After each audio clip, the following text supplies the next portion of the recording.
ಭಾಗ ಇವರು ಸೋಮಣ್ಣವ್ರು ಬರ್ಬೋದು ಅಂದ್ಕೊಂಡಿದ್ದೀವಿ ಸರ್. ಯಾವುದೇ ಕಾರಣಕ್ಕೂ ಒಬ್ರಿಗೊಂದು ಮಾಡೋ ಥರ ಇರಬಾರ್ದು. ಈಗ ಗೌರ್ಮೆಂಟ್ ಆಫೀಸ್ಗಳಿಗೆ ಹೋದ್ರೆ ಅಲ್ಲೂ ಕರೆಕ್ಟಾಗಿ ರೆಸ್ಪಾನ್ಸ್ ಮಾಡಲ್ಲ.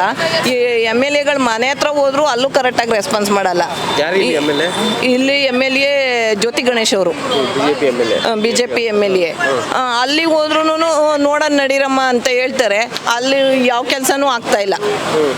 ಈ ಯಾವುದೇ ಒಂದು ಕೆಲಸ ಕಾರ್ಯ ಆಗಬೇಕು ಅಂತಂದರೆ ಅವರು ನಮ್ಮ ಜೊತೆ ನಿಲ್ಲಬೇಕು.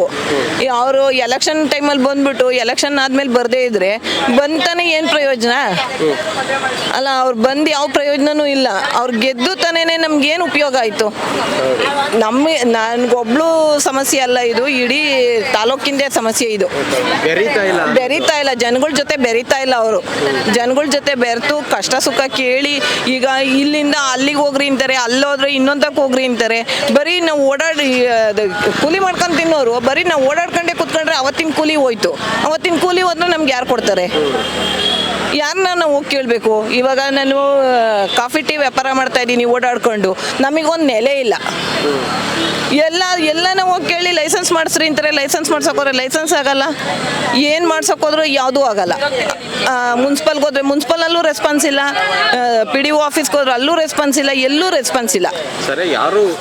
ಯಾವುದೇ ರೀತಿ ಮಾಹಿತಿ ಕೊಡ್ತಾ ಇಲ್ಲ. ಈ ವಿಚಾರವಾಗಿ MLA ಹತ್ರ ಹೋದ್ರು ಅವರು ಸಿಕ್ತ್ರು ಮಾಡ್ಕೊಡ್ತೀವಿ ಹೋಗ್ರಮ್ಮ ಅಂತಾರೆ. ಅವ್ರ PA ಅವರು ಸರಿ ರೆಸ್ಪಾನ್ಸ್ ಮಾಡಲ್ಲ, ಇವರು ಸರಿ ರೆಸ್ಪಾನ್ಸ್ ಮಾಡಲ್ಲ. ಯಾರು ರೆಸ್ಪಾನ್ಸ್ ಮಾಡ್ತಾ ಇಲ್ಲ. ಮಾಡಿದ್ರೆ ಎಲೆಕ್ಷನ್ ಬಂದ್ರೆ ಹೆಂಗ್ ಗೆಲ್ಸೋದು? ಇವಾಗ ಗೆಲ್ಸಿ ತಾನೇ ಏನ್ ಪ್ರಯೋಜನ? ಇವಾಗ ಓಟ್ ಕೇಳ್ಕೊಂಡ್ ಬರ್ತಾರೆ. ಇದಾದ್ಮೇಲೆ ಇನ್ನೊಂದ್ಸಲಿ ಓಟಿಗೆ ಬಂದಾಗ ಬರ್ತಾರೆ ಅಷ್ಟೇನೆ.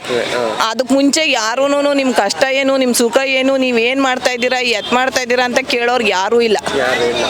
ಈಗ ನಾವು ಒಂದು ಹೆಣ್ಣೆಂಗ್ಸಾಗಿ ನಾವು ಗಾಡಿ ಮೇಲೆ ಸುತ್ತಾಡ್ಕೊಂಡು ವ್ಯಾಪಾರ ಮಾಡಬೇಕು ಅಂತಂದ್ರೆ ಆಗಲ್ಲ. ಹಂಗಂತ ಕುತ್ಕೊಂಡ್ರೆ ಮನೆ ಜೀವನ ನಡೆಯಲ್ಲ. ಎಜುಕೇಶನ್ ಈ ಬಸ್ಸು ಫ್ರೀ ಅದು ಇದು ಫ್ರೀ ಮಾಡೋದಕ್ಕಿಂತನೂ ಮಕ್ಳಿಗೆ ಎಜುಕೇಶನ್ ಫ್ರೀ ಕೊಡ್ಸಿದ್ರೆ ಅವ್ರ ಲೈಫ್ ಸೆಟ್ಲ್ ಆಗುತ್ತೆ. ನಮ್ಮ ಲೈಫ್ ಅಂತೂ ಹಿಂಗೆ ಆಗೋಯ್ತು. ಮಕ್ಕಳು ಲೈಫ್ ಫ್ರೀ ಎಜುಕೇಶನ್ ಕೊಡಬೇಕು. ಮತ್ತು ಫ್ರೀ ಹಾಸ್ಪಿಟ್ಲ್ಗಳಲ್ಲಿ ಹೋದ್ರು ಅಷ್ಟೇನೆ ಕರೆಕ್ಟಾಗಿ ರೆಸ್ಪಾನ್ಸ್ ಮಾಡಲ್ಲ.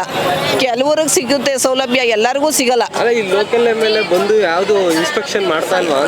ಏನು ಮಾಡ್ತಾ ಇದ್ದಾರೆ ಅಂತಾನೆ ಗೊತ್ತಾಗ್ತಾ ಇಲ್ಲ. ಅವ್ರು ಯಾವಾಗ ಬರ್ತಾರೋ ಯಾವಾಗ ಹೋಗ್ತಾರೋ. ಜನಗಳು ಯಾರು ಬಂದಿಲ್ಲ ಸರ್. ಯಾರು ಬಂದಿಲ್ಲ. ಏನು ನಿಮ್ಮ ಕಷ್ಟ ಏನು, ನಿಮ್ಮ ಸುಖ ಏನು ಅಂತ ಕೇಳೋರೇ ಯಾರೂ ಇಲ್ಲ. ಸುಮ್ಮನೆ ಎಲ್ಲರೂ ಹೇಳ್ತಾರೆ ನಾವಿದ್ದೀವಿ, ನಾವೆಲ್ಲ ಮಾಡ್ಕೊಟ್ಬಿಡ್ತೀವಿ ಅಂತಾರೆ.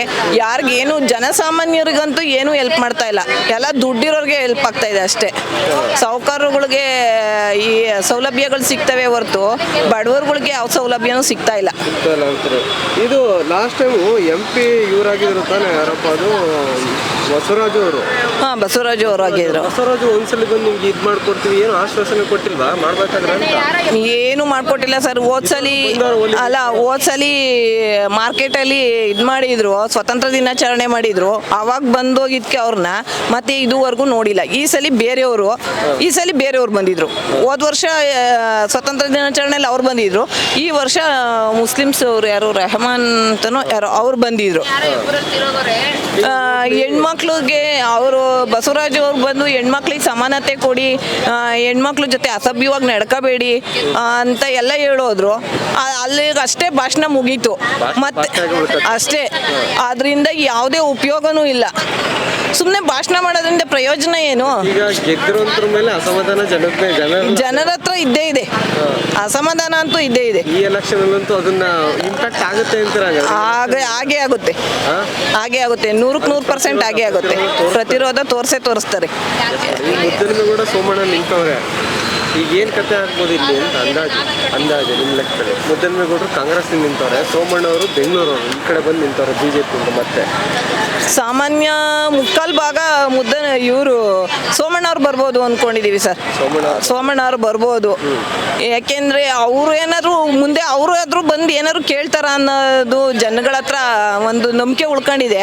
ಅವರು ಇದೇ ಥರ ಮಾಡಿದ್ರು ಅಂತಂದರೆ ಮುಂದಕ್ಕೆ ಏನಾಗುತ್ತೆ ಅಂತ ಹೇಳೋಕ್ಕಾಗಲ್ಲ. ಯಾವ ಟೈಮ್ ಗೆದ್ದಾಗಲೂ ನಮ್ಗೆ ಯಾವುದೇ ರೀತಿ ಹೆಲ್ಪ್ ಆಗಿಲ್ಲ ಸರ್. ಯಾರಿಂದನೂ ಹೆಲ್ಪ್ ಆಗಿಲ್ಲ. ಹೇಳೋದಷ್ಟೇ. ನಿಮ್ಮ ಹೆಸರು? ನನ್ನ ಹೆಸರು ನಾಗರತ್ನ ಅಂತ. ನಾಗರತ್ನ